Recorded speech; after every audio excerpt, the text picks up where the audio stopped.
Burada Noya'ya geçebilir misin mi? Nilo'ya seti mi?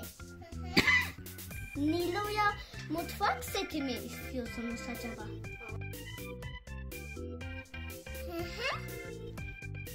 Size Nilo'ya mutfak seti getiriyorum. Tamam.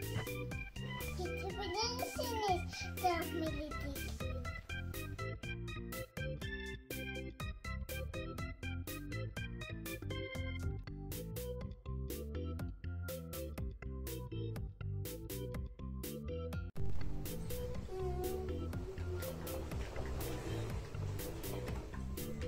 Hadi setiniz geldi.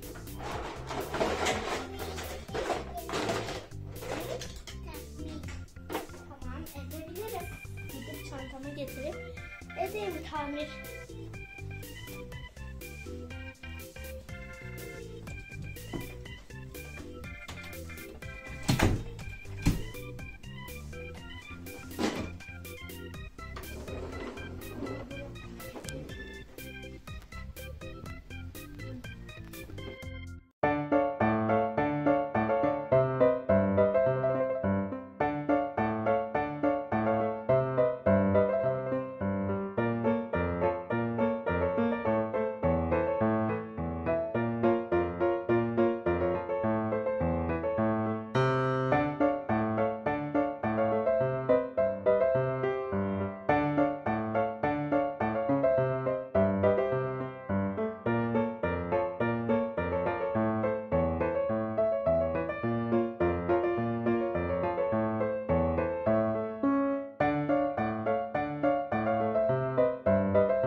Şirketim usta.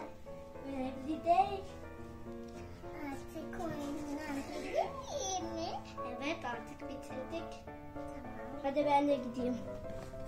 Teşekkür ederiz usta. Görüşürüz.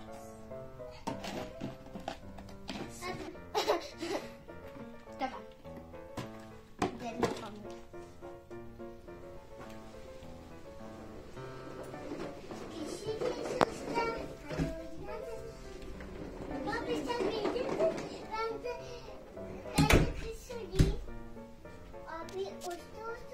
Noya